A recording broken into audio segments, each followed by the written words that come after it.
Peace. What's going on? It's the P-Noid podcast. I'm Toast Johnson. Man, you don't know how honored I am right now. You know what I mean? I'm trying to keep my energy in and, but yeah, I'm honored. I'm honored right now.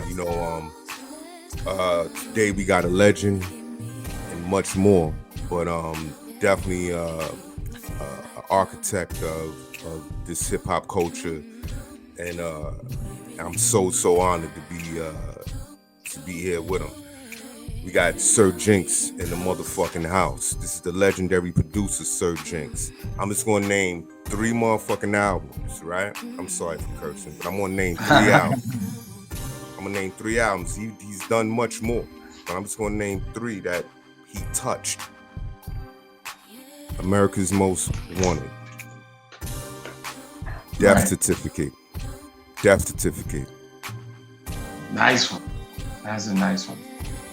And, on some East Coast shit, Live and Let Die by Kuji Rap. Man, and I can go on. G Rap. Yeah, I can go on. But this man, is definitely another part of the soundtrack of my life. You know what I mean? Coming up and doing what I was doing. Jinx music, was there, and I'm definitely honored to have him to hear on the show. So salute, Jinx. Hey man, thanks for having me, man. It's always a good thing when guys like yourself, reach out for the guys that's behind the scenes. You know what I'm saying? I never really looked into the music industry for me to be like the front guy. I always like being behind the scenes. So whenever somebody behind the scenes gets some type of notoriety, it's a good day for hip hop. But yeah, definitely get into it. Like, your name, Jinx, is legendary. How did you how did you come up with that? I came up with the name Jinx. I have many hats in the game. When you start out in music, I was doing all of them, what I'm saying? I mean, the hip hop, when it was graffiti, whether it be breakdancing, what I'm saying, DJing, rapping, and all these personalities in my head had a name to them. What I'm saying? I divided everything up, and every aspect of the elements of hip hop, I had a name for. So ultimately, my graffiti name became more popular because I was writing it on everything. So I had a DJ name, I had a breakdancing name. So the name that stuck was the Sir Jinx, and that was my striking name. And then the Jinx is like the black cat. You know what I'm saying? Like, I used to like Felix the Cat and stuff like that. And whenever he gets in the mix, he reaches into his bag of tricks, So I kind of was like playing on that, black cat scratch motherfuckers, Yeah, so I was a DJ scratch. So the graffiti thing kind of married it a little, like I kind of made sense out of the Jinx name. And at first it was just Jinx. And people started putting DJ Jinx in front of it. And I didn't want my name to be labeled because Jinx wasn't a DJ name, so right. It was like a crazy feeling to me. So I put the Sir Jinx on it so they wouldn't put the DJ Jinx in front of it, because I didn't want Jinx to be a DJ name. Right. Jinx was my brand, So. Right. And then they put DJ in front of Sir. So then I put Imperial in the front. So I'm like, yo, at this point, if you're going to put DJ in front of Imperial Sir Jinx, then go ahead. Fuck it. Yeah, go ahead. Definitely. I kept stretching out my name so they wouldn't put DJ on it. But that's how I came up with the Sir Jinx. Yeah, legendary name. And on the west side, like say 1980, 84, 85. What was the hip hop? yeah, what was the hip hop scene out there? You know, coming, being a East Coast dude, born and raised in Harlem.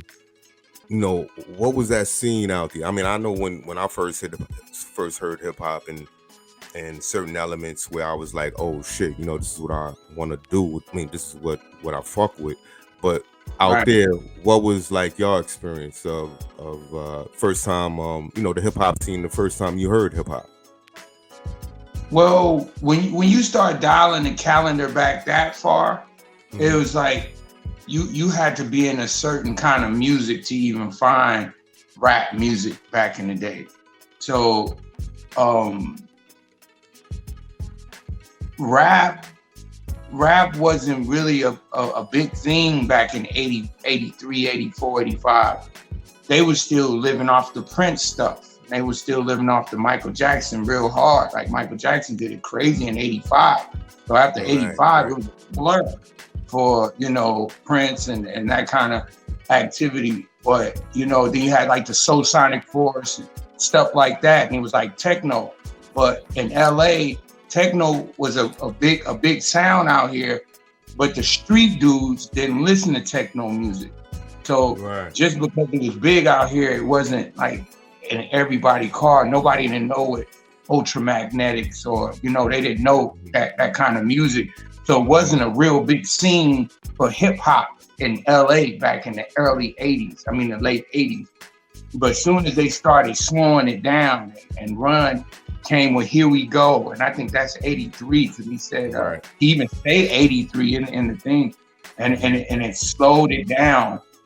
And when it slowed down the tempo, then LA started having a real scene in like 86, 85, 86, 87, 85, strong, but it was a real techno presence in 85. Like they were still, hip hop was still a baby, like an infant baby. Like, we were still going through the transitions of, the Johnson Crew and Pac Jam and 2001 Boogie and what do you call it? Twilight 22, Electric Kingdom, and that world was just kind of falling off. It was changing. When West Coast started getting more adapted to it is when we started making our own music in the streets. So it really wasn't no rap available on record, on cassette back then. Like you had to get a Mix Master Spade tape, or get a hood tape back in the day. Then around 85, 84, 85, 86, that's when hip hop had a real presence out here. But before like 82, you had to be in it, into video games. Video game come out, that's because you're in the video games. If you wasn't in the rap, you wouldn't have known about Camp Cool Out and Sparky D. You wouldn't know about none of them. You was a weirdo when you knew about them back then. It wasn't cool to be a rapper in 83, 80. It was kind of goofy back then. Yeah, it was kind of clownish and shit. Well, Right. Niggas laugh at you with the bandana tied around your ankle, not around your head. Right. Shit wasn't so cool and shit. You know what I mean? Thank God it matured a little bit. You know what I mean? Just a little bit.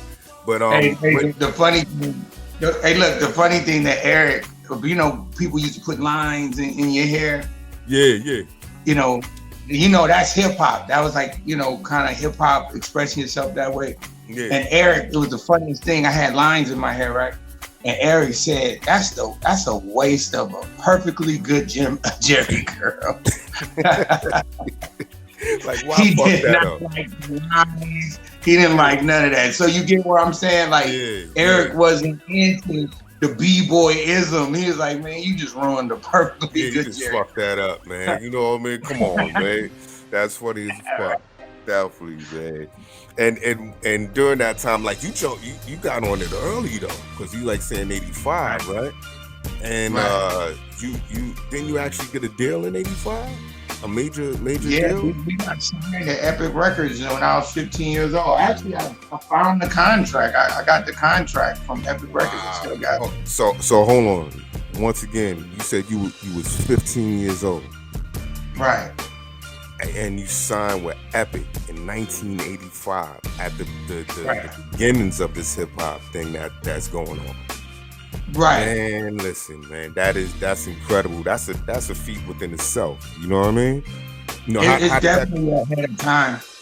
Shout out to Lonzo, man.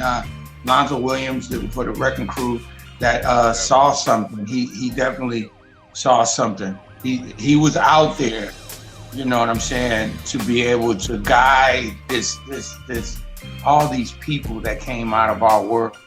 Lonzo definitely is, you know, the spearhead on our side that definitely saw something, because you know, when they did, you know, what they were doing, they was making a lot of noise. So, you know, to turn off the lights and I Don't Want to Be Lovers and stuff like that was really taking off of them. So they would, you know, back in the day, the record companies would rather sign a rap group than pay for licensing for any other person's music. So you could get a record deal just by starting a black department or urban department in a record situation. I'm a record deal. So I think that's where we came in, because the song that we did on Epic Records ultimately was in Michael Jackson video. So we didn't even know nothing like that. So who would have known that Michael Jackson would have had Icecube on his video, and then 5 years later, we blocked Michael Jackson out of #1 in Billboard. Crazy. 5 years later, we where is it at? Where is it at? It's up here. It's the one up there. One at the top. Wow. One at the top said, Icecube freezes Michael Jackson out of the #1 spot. Incredible. It's in writing. It's right there. Yeah, that's history. You can't change that. That's real. You know what I mean?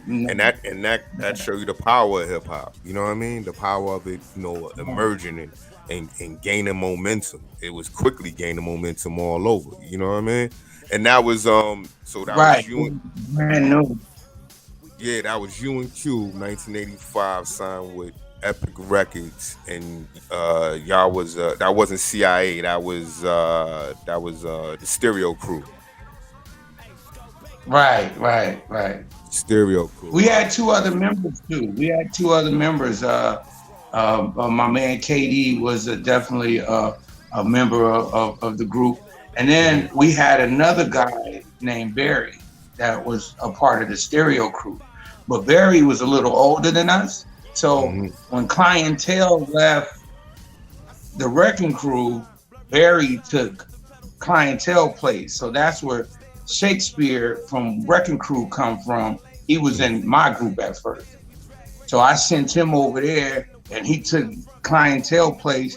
And then we changed our name to CIA because we got rid of one of the members of Stereo Crew. Now, would you say CIA is the beginnings of NWA? Is the first draft somewhat?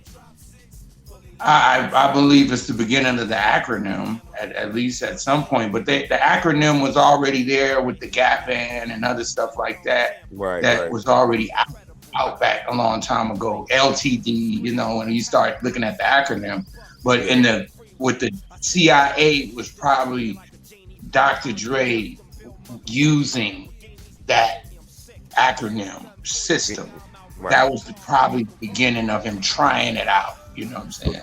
But it seemed like it was immediately influenced from CIA because it's in close quarters at that time. You know what I mean? Right. Yeah. And they both was his ideas. Both of those names was his name. And that was, and what I find dope too is that, you know, like with the music, the music you were creating, and you know, even back then, had a political edge to it, right? And just, you know, what you guys naming the group, you know, CIA, you know what I mean, is like is genius. Is genius back then. You know what I mean? I think it's just crazy ironic, you know, like, Right. I mean, if you pedal in a certain way, you talk a certain way, we're going to pick up the same shit, the same metaphors and the same similes. They're going to all apply, you know, like, you know what I mean? Like, you know, so if we did CIA, and then later Cube did America's Most Wanted. You see what I'm saying? Mm-hmm. And then he go and do terrorist threats. Yeah, they're all the same words. They go in the same ballpark. You know what I'm saying? Right.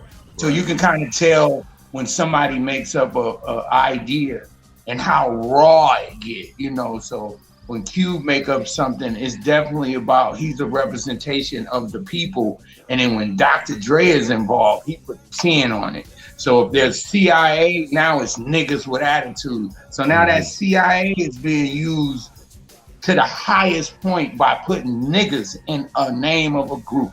That just killed it. But us turning around saying that we was caught in action and we could do shows. But then when we split the team and went another way, we criminals in action. So now we can curse and talk to, you know, back in the day when we first started doing it, we figured out we called it like the Run DMC technique. It's like you just get on the stage and just curse after every 4 bars, you know, and that's how we started winning. So that was the beginning of gangsta rap, is doing parody raps that we used to do. Like we did My Adidas, and we changed it to My Rubber. We did Pee Wee Herman, we changed it to VD Sturman. We did I'll Fuck Your Friend, that was from Salt and Pepper, I Take Your Man. Right. So then Q goes off and does another parody of the PSK. The PSK we're making that green. People don't say what the hell does that mean. So now this is the beginning of gangsta. You see what I'm saying? We was playing around with it like on some 2 Live Crew shit, and then it turned serious. Right. So that's how that was in the very beginning. And it wasn't like Cube or Mia or Drake made it up. It was a migration of that attitude. Like it was like the 100 monkey theory. Out of 100 monkeys, 2 monkeys is going to think exactly the same. So when Ice-T was over there doing their thing with Uncle Jam's Army and Roger Clayton and all those guys was doing what they were doing the same thing that Lonzo was doing. Right. You know what I'm saying? So Ice-T was on one side and Dr. Dre was on the other side. But we out of that, it was a split between LA. So either you was with Rhyme Syndicate or you was with we were with the Wrecking Crew. You know what I'm saying? So everybody was gearing up. We was trying to go against New York. We was like, okay, since New York can do it, we gonna be LA. And you know, Ice-T like, yeah, we gonna be some gangsters. You know, we gonna be this. So everybody's putting in they ingredients of this West Coast when it first had started. But you can't really say one person that made up gangster because it happens so many places at once. It started spreading, you know what I mean? Definitely started spreading. Now with the Stereo Crew joint, that was the first joint you produced? Well, I was doing it. I mean, back in the day when you do music, I don't know how long back you do music, but when you used to go to the studio, and the people at the studio that own the studio would make your music. You know what I'm saying? Like you couldn't touch their equipment. This is like before the 808. This is before the Lynn drum. This is Dr. Rhythm days. This is, you know, way back. So when you say produce, we used to go to the studio to make music. So if they got a keyboard there, who know how to play? If you got a da-da-da-da, who know how to do that? And then we, you know, and most of the time, the people that were at the studios knew how to play a little bit, but they usually didn't do what the fuck we wanted. So we started getting really discouraged, and that's when I started making beats on my turntable. You know how you DJ, you know the tune. Oh, and you used to break it down. So I started doing that, and I put that beat down, and then I layer with a bass line, and I was off. I started making my own beats. Like, fuck them. You don't need them no more. So then Dre get a whip. Dre get a whip of our duct tape and Elmer's glue tracks. Dre get a whip of it like, damn, that's a lot of effort to try to make a song. You sat there and and on beat, you got it, because I had a click in my headphones. I used to play a click in my headphones. So I stay on beat, because there wasn't no looping. You had to do it for 3 minutes. You know? So then Dre got into it. I come up to the studio. right. You have Popeye forearms back in the day. But Dre definitely heard our energy and heard our perseverance, and he like come to the studio, and then as they say, that's how the story started. Yeah. Now, like you said, it started out. He was made. Exactly, and beautiful it was, definitely. And so you found them break beats. You started doing them manually, straight up manually, making them or whatever. I know it kind of bugged you out a little bit now to see how easy they have made it for like anybody to be a producer. You know what I mean? With just like, really simply a touch of a button. You know what I mean? From going from that hard effort. When you look at stuff like that, brother, and you start looking at the masters, the karate masters, and you start looking at somebody that knows what they do from top to bottom, they usually don't say it. Right. They let you run up on that. Run up on that. So with the new guys that didn't learn the fundamentals of beat cadence and stuff like that, you're going to lose in a fight with me, because I can go anywhere with you. You know what I'm saying? I don't try to make beats to be popular. I try to make beats to be historical. So I'm sitting there like Sensei, like I'm hovering like this, and I'm waiting on you to make a move.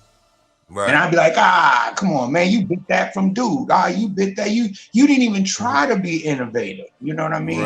So gotcha. when we go back to when it was funny, one of me and I think it was me and one of my guys was talking, and we was talking about the I think it was me and K Solo. Yeah, it was me and K Solo, and we was talking about back in the No, I said salute to K Solo for sure. Yeah, we be talking this situation, and everybody remember, because it's so funny that I know K Solo. I was a fan before I was a friend. I mean, I was a fan before I was a friend, and we used to do back in the day, like, how can you say it, like calisthenics and rap. Like you would have to do, back in the day with me, Q, Katie, and every good rapper did this on their own. And that's when you do the raps that you do the alphabet, or you do all one letter, you do all S's, you do all B's, you do all something.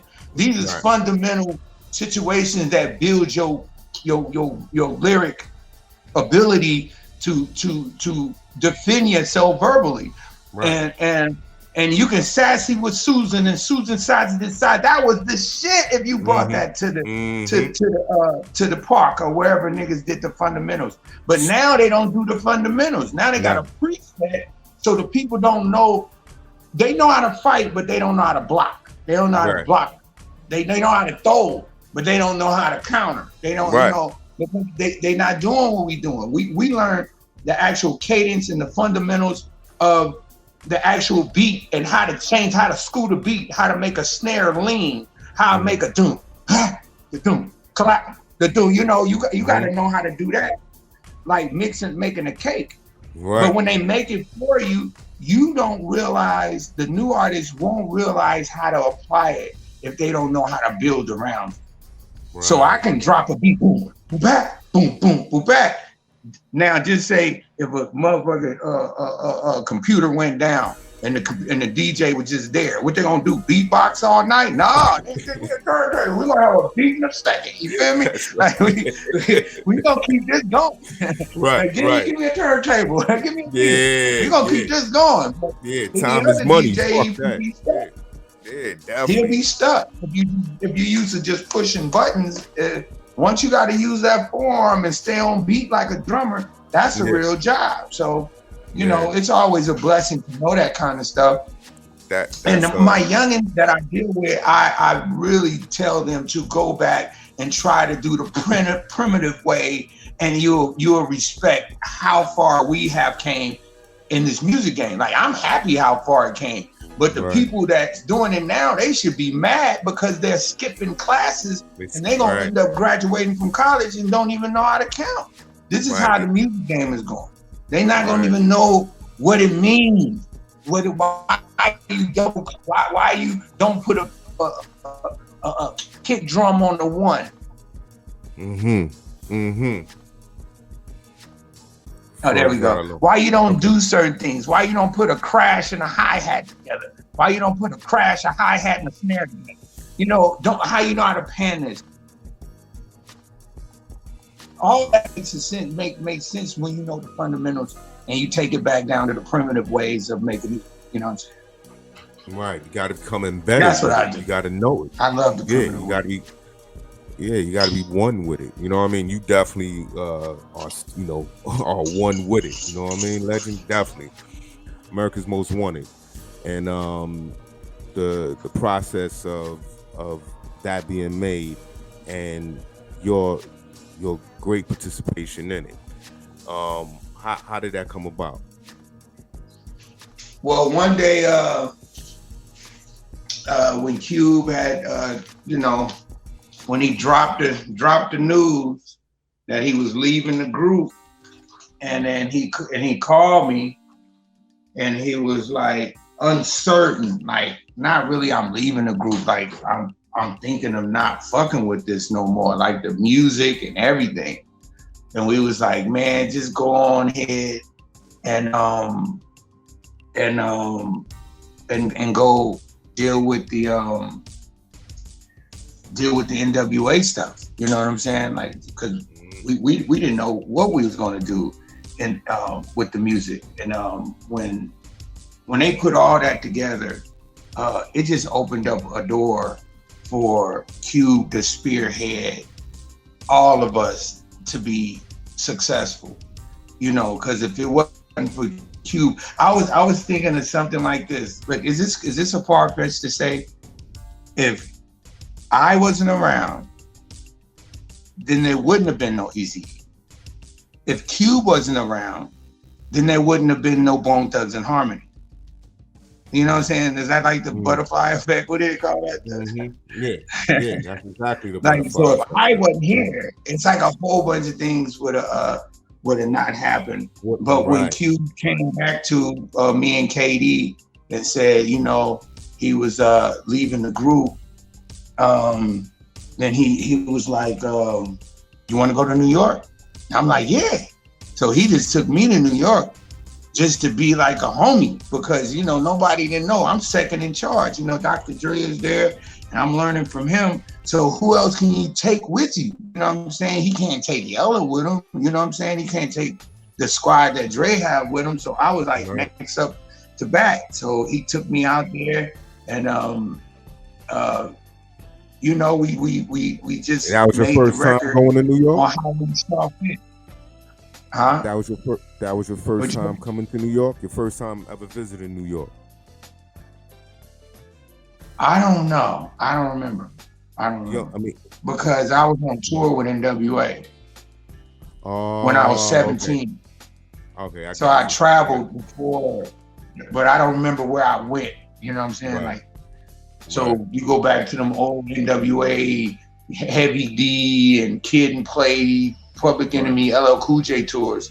I don't remember where the fuck I was at, but when I got to New York, that was the longest time I stayed in New York, though. It only took us 2 months to make that record. Yeah, you know, where I used to, where I'm from in Harlem. One of the spots where I'm from in Harlem is Grant Projects, and that's right, like spit distance from the Apollo. It's like whenever you see the Apollo and they shoot it from a certain angle, you see the projects in the background and all that. That's where I'm from, and it was a motherfucking ghetto holiday, if I should say, when Cube came to the Apollo, right? It shut. Oh yeah, that was crazy. They said that only happened to the Apollo 3 times, if I remember correctly. Yeah. They said Public Enemy did it. Right. Slick Rick did it, and Cube did it, and that's the only 3 people that they started throwing money at.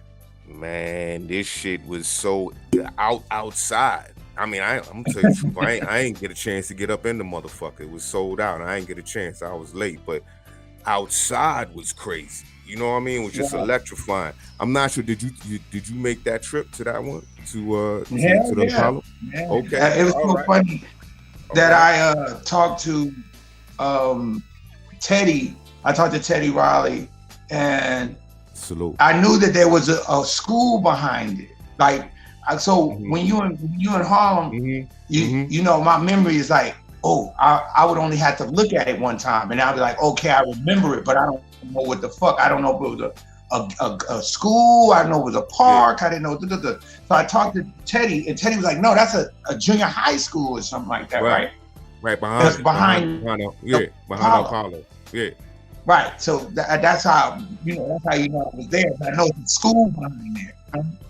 Yeah, man. I mean that was y'all brought some great energy from the West Coast to Harlem. Well, but that's where that night. And you'll walk around that whole block.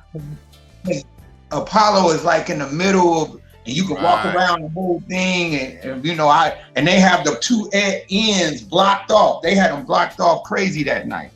And the one thing that's crazy, like I said, is everybody speak on it real lightly today. Yeah.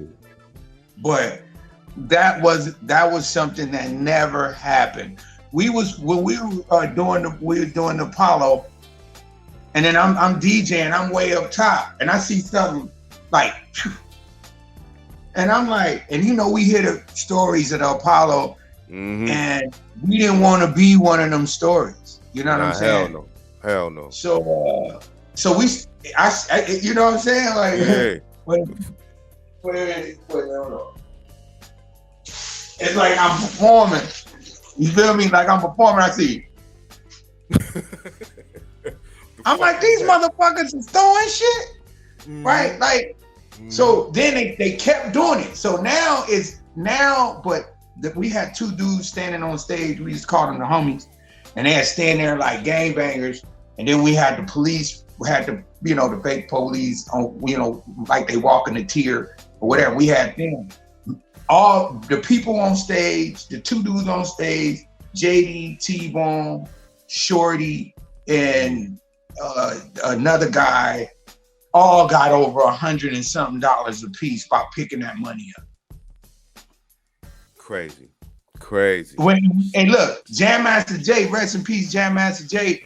Because if you remember that night, the side door opened. If you know about the Apollo, there's the back entrance, and then there's the exit door right there. Right.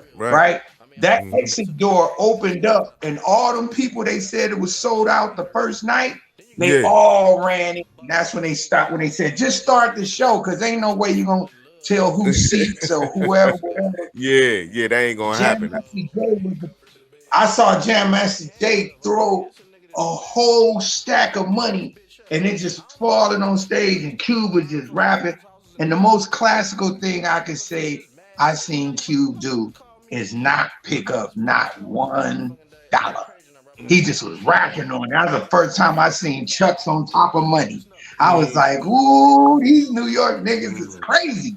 We came back to LA with a whole new report. You know what I'm saying? Like other niggas like, oh, we went to New York. They didn't fuck with us. I was like, nah, they was fucking with us. Yeah, man. We had that shit, man. We had America's Most Wanted. We had everything popping out there. You know what I mean? That shit was like, you know, especially in that row of Harlem right next to like Grand Project and stuff. We was all in tune with anything that was coming out the West.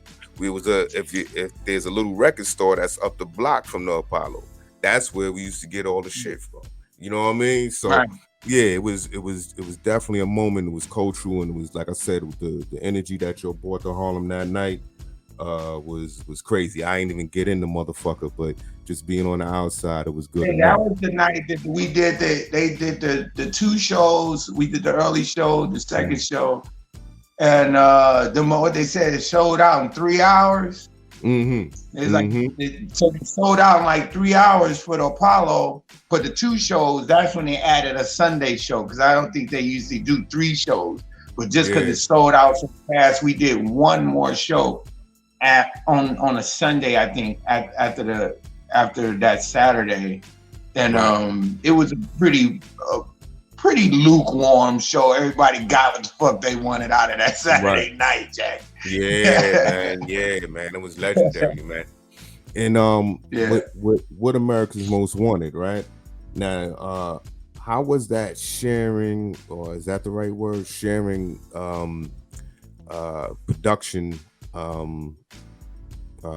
production duties with the Bomb Squad? Because I know sometimes producers may get territorial with their music and things, you know. But how did that work out? Man, it was nothing like that. Them guys is straight up professionals. I actually came in. I was talking to Flav yesterday, and I said, man, I actually came in with the bullshit. You know what I'm saying? I wanted all the smoke. I wanted, you know, I'm coming from the Dr. Dre shit. I'm like, fuck that. Yeah. What's cracking? This is West Coast, you know. And they was like, what the fuck are you talking about? Like, nigga, knock that off. You know, let's do this music, play your position. And I played my position. And to be a dope producer is not always trying to put a signature on everything you work on. Your signature should be that it's a hit, not that you put, you know, quickie, you know, or whatever the name is over the track. You know, I figure I came in as a waiter, you know, I moved up to a host, and I moved up to a manager. Now I'm a host. I own the motherfucker. But when you work with people like Dr. Dre and work with people like Teddy Riley and Bomb Squad, these people have a format, they have a procedure. Now, your procedure could work, but it has no proof, right? So when I'm up under the Bomb Squad, I've been up under Dr. Dre. So you know how to be a gunner. You know what I'm saying? You know how to be where you're supposed to be sitting at. You know, you ain't over there, hey, excuse me, do you supposed to? You know, you should be seen, not heard. Right. You know, and I learned that. And then that's how they got good with me, because, you know, at the end of the day, I was like 19 years old. So just imagine a 19-year-old at your age, and he come in here talking like me, turning knobs and move over. I don't like that beat. Either he's annoying as fuck, or I knew something. You know, I was onto something.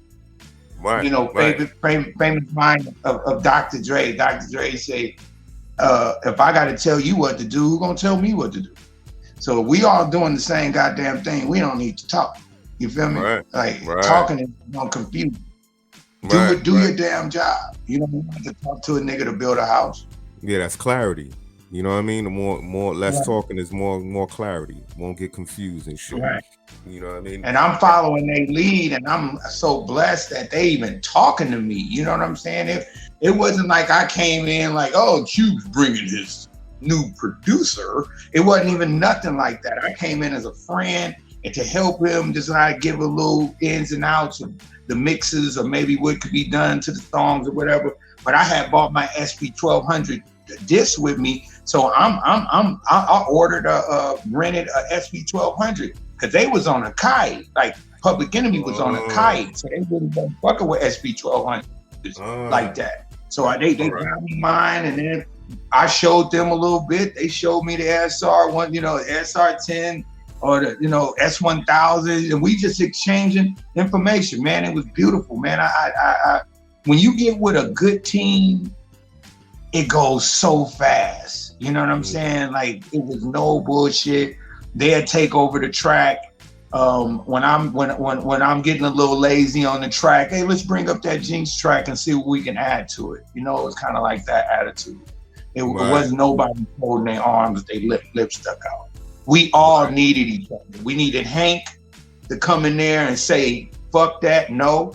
We needed Keith to have the how can I say it there? Keith was the person that gave the album its legitimacy. If you know what I'm saying? Like, he know.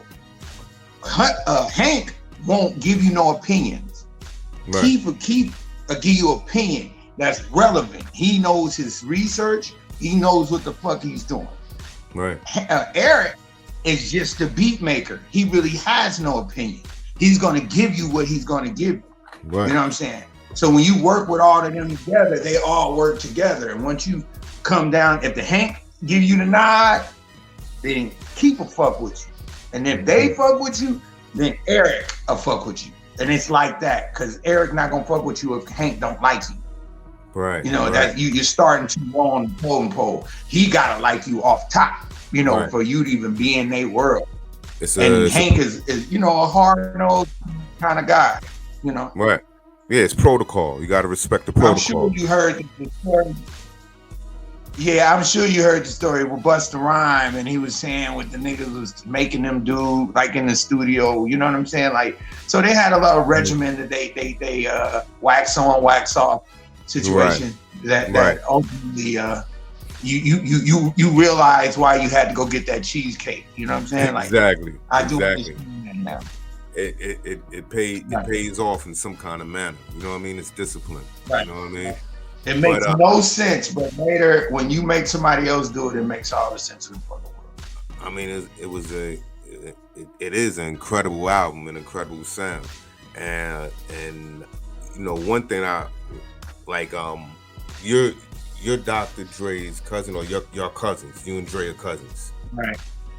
Yeah. How was that with you going with, you know, or not riding with Q, but going with Q, but, you know, working on the Q project when they split up? The situation wasn't like that. Like, whatever y'all was hearing, the media was making y'all be, you know, the media was making clickbait. It wasn't like that. Right. The world wanted a beef. They wanted it. So when people say, when I left, I didn't let. I wasn't in NWA. You know what I'm saying? Right, gotcha. I didn't leave anything. I just got a job. You know what I'm saying? That's right. If niggas don't want that bread, I get a job. Mm-hmm. Same thing I was telling you with the Kool G Rap situation. I didn't know anything about no Marley Marl, nothing. All I felt like is I got a job. Really? Yeah. I wasn't trying to cross nobody or do nothing, man. You want to nigga clean up, pick up the trash, take the trash out, put the bag back in. You want a job? You want a job, Ernie? Okay? Yeah, definitely. I had to get in where I fit in, man. Yeah, so, man. And when we was working on this stuff, man, Dre was giving me all the encouragement, because you gotta remember, America's Most Wanted, we didn't say anything retaliatory or anything. Like, we didn't know it was a beef until the talking to your bitch O'Shea line. Like, wow. Right. So we didn't say nothing then we did Jackin' for Beats. Jackin' for Beats was supposed to be the retaliatory song to go against them, but nobody got it. Because the beginning track was Niggas for Life. Give me that, boom, boom, boom, boom. Give me that beat, fool. Right. They made the beat easy on the beat, so they denounced us licensing to use the song. So we took that song off and put D-Nice beat there. Right. So when you give me that beat, fool, over D-Nice, then it was totally, again, not directed to NWA. And then at the end of it, that's why I said, stop, surprise, niggas. Right. But nobody got it because we didn't use Niggas for Life. But then we came back with Death Certificate almost a year later, and then he responded. So it was a long time that when you say that the so-called beef was there, was in people's ear. Because when we went on tour for America's Most Wanted, and we went to cities, people thought that that NWA was there. Like they just said, like when people say, "Oh, ladies and gentlemen, come on tonight, Kobe Bryant and the Lakers." You know what I'm saying? They think Lakers showing up, but icecube showing up. They think, they doing their thing, and they was like, "Y'all both up." So it was a very small time that the media knew was something to bite on, but it was nothing but a friendly game of baseball, man. Right, got you. It wasn't like that. Everybody had love for each other. It was no hate. It was nothing like that. The world made it look like that. So that's why it was the way it was. I didn't leave any. Right. I was working too, and I went platinum. My family was happy. Dre was happy. I'm in the platinum club. You can't talk shit until you're in the platinum club, So me, Warren, everybody, we all in the platinum club. That's dope. That is very dope. You know what I mean? And with talking with you and hearing how you came up, you literally grew up in hip hop and music. You literally from 15 to 17 to 19 to going on tours. I mean, so much experience at a young age. You know what I mean? It's a testament. You know what I mean? Definitely. With Death Certificate now Death Certificate was, I mean, that's going all out. You know what I mean? What was the thought process of? You touched on it a little bit, but a little bit more the thought process of going into Death Certificate and some of the songs. Is there a particular favorite song you got on Death Certificate? No. Okay. No, not really. The crazy part was when we went into doing Death Certificate, because when we did Kill at Will we did because we did Jackin' for Beats, and Jackin' for Beats was 150% in publishing. So we couldn't put that song on an album because it wouldn't have been enough publishing for another song. So we had to take I Gotta Say What's Up and maybe I'm Only Out for One Thing. I don't remember, but You Can't Fade Me remix, Endangered Species remix. I Gotta Say What's Up. I think Dead Homies was on that. The Product was on that. And those are the only two songs that was by themselves, and the rest of the songs was given the publishing to Jackin' for Beats. Jackin' for Beats is probably the highest sampling song in history. Wow. There's not another song with more samples in it than Jackin' for Beats. Yeah, true indeed. You think about it, you listen to it and enjoy it, but yeah, when you really start to think about it, you like, damn, that's crazy. That's a lot of samples. Yeah, it's a lot of samples, right? And big time samples too. You know what I mean? Yeah, there's some heavy ones was in there. Yeah. But it wasn't actually, the song wasn't that hard to do because we only had to get credit for 2 songs, and that's Big Ol' Butt and Humpty Dance. Okay. All right. Cool. But the rest of them, we just cleared the sample as a sample and didn't have to even deal with them because we wasn't using their vocal. Describe the Sir Jinx sound. Excuse me? Describe the Sir Jinx sound. The Sir Jinx sound, your unique sound, your signature sound. I don't know. How would you describe it? I don't know, man. I change like dress shoes, man. I try not to have a signature. That was my number one thing back in the day, is to not, I only want my signature to be a check, and I never wanted to keep up with that, I never wanted to have where you listen to a beat and you'd be like, oh, that's a Jinx beat, you know. But eventually, a true fan will know my production. Yeah. But I always used to use this scenario. If I buy 10 cars, right? Mm-hmm. I will put different rims on all the cars. I wouldn't, you know what I'm saying? Like I wouldn't. I wouldn't. Oh, I'm a Kreger nigga. Like so, all my cars got Kregers on them. You know, oh, I'm Dayton's. Now I got a family car with Dayton's on it. You know what I'm saying?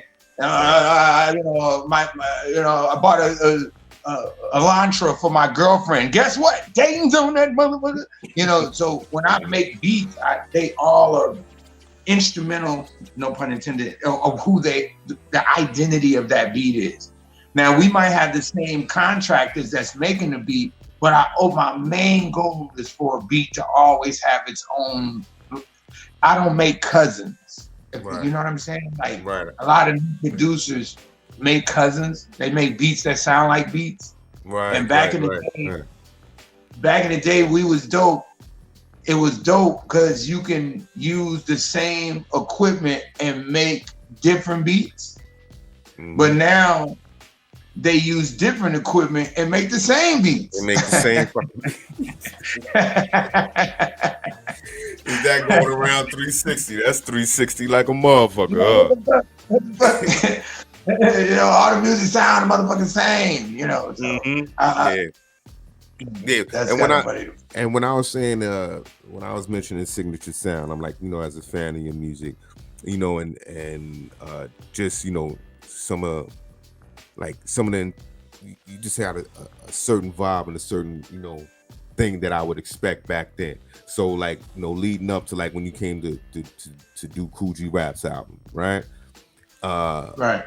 I'm already familiar, you know, with your work and certain things or whatever. So yeah, there is certain things that I am, you know, expecting a little bit that paid off when I listened to the album. You know what I mean? That blend between both between you and Kool G Rap, it was like, you know, a perfect mixture. But like I said, you know, that sound was there. That Jinx sound is embedded in that album, of course. You know I swear to God, man, I didn't know about no style.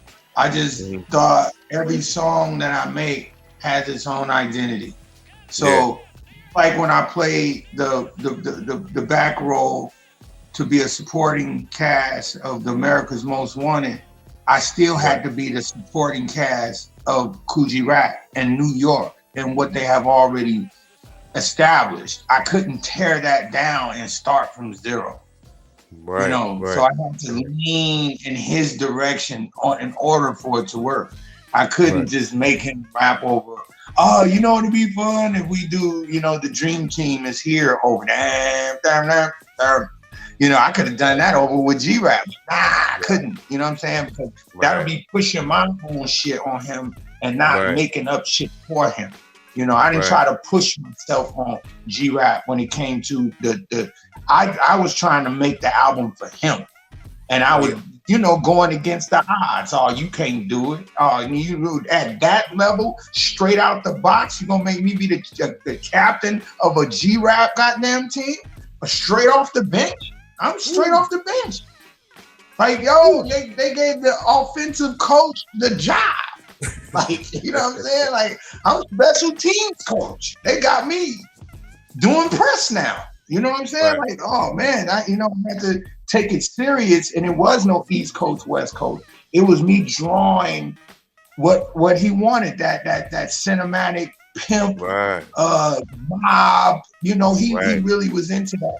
And we all was into the Tony Montana and the mob, you know, scenarios and stuff like that. It was like the Wu-Tang, you know, the Wu-Tang and their raps. You know, they take you on a little trip with what they're talking about, you know, with the whoop and the karate and all that. Right. G-Rap make them stories and one of my ones I love is Home Sweet Home. Oh, I love Home Sweet Home. Yeah. I love The Edge of Sanity. I really love The Edge of Sanity. Mm-hmm. Like that's growing up. If you were growing mentally as a man, then a lot of these songs were transitions from being a kid to a man. Like G Rap was doing a transition. Cube was doing a transition. Because a lot of people were calling Live and Let Die America's Most Wanted Part 2. You know. Because now it's a West Coast producer producing an entire album for East Coast record of East Coast artists, and then Public Enemy just did it for Cube. So that was the first time a squad DJ produced a whole nother squad's music. They gave it right back to me. So I thought that was dope that we can bridge that gap. Yeah, that was super dope, man. I mean, because it was like you said it. It was like, G Rap taking, this kind of like icecube approach, if I may say. You know what I mean? Right. But still very much G Rap. You know what I mean? And his subject matters in the way that he went about it in the cadence. I mean, you can write his fucking words on the fucking wall and it becomes art. You know what I mean? Right. That's how deep his shit was. But like your touch to it, not only your beats, but what I love, that you do is use unique sound bites at the perfect time. You know what I mean? Right. To help the song go along. It kind of just gives it 360. It kind of fattens it out. Where it's like, yo, this I'm not listening to this song. I'm in the motherfucker. You know what I mean? I'm journeying through it. Well, I was calling them vidstrumentals. Like it's a video. Yeah. But it you can't see it, so it's an instrumental without the visual, vidstrumental. And you can't see it. So I always love that cinematic like I said, man, I talked to so many people that I have felt I did my job because people was like, man, I remember I was going to college, man. I remember I was going to bus. I remember I was on a plane. I remember driving to Houston. I remember driving to Albany and Atlanta, and people just had that America's Most, all the songs that we had back in the day was a part of their life. So I wanted to make it nonstop, So I wanted the album to be able to play because you had two sides. You had the cassette, the A and B side. So it's almost like we gave you two albums in one. That's why we started doing the live side and until the CD took over. But man, it was dope, man. And a lot of the artists that's out right now would never understand what it feel like to do a full composite album and not just stab for singles. To make a filler album is good, man. It feels so good when a filler album take off, a filler song. It was, it wasn't supposed to be shit, and that motherfucker they get the bumping blows up. Right. That's when that work, that work you put in, that work you put in pays off. Right. You know what I mean? Now, on Kool G Rap joint, you also it's a bonus. You got another legend on there with #1 with a bullet with Big Daddy Kane, right? Yes. How was that? How did that? I mean, that's amazing. Kane and Kool G Rap, and that joint is crazy. That's hard as fuck. Kane, what I remember, Kane went in on that motherfucker. He got on his gangster shit. Yeah. He was trying to slap G Rap on the hand with it. I remember. Yeah. #1 bullet. I'm #1 with the bullet. Yeah. But that's fucking with me because I remember one time I was driving down the street and I heard somebody's car and I heard the stylistic horn. And I'm like, somebody playing G Rap album? And then Beyonce used it, like for Crazy Love. Oh, right. That's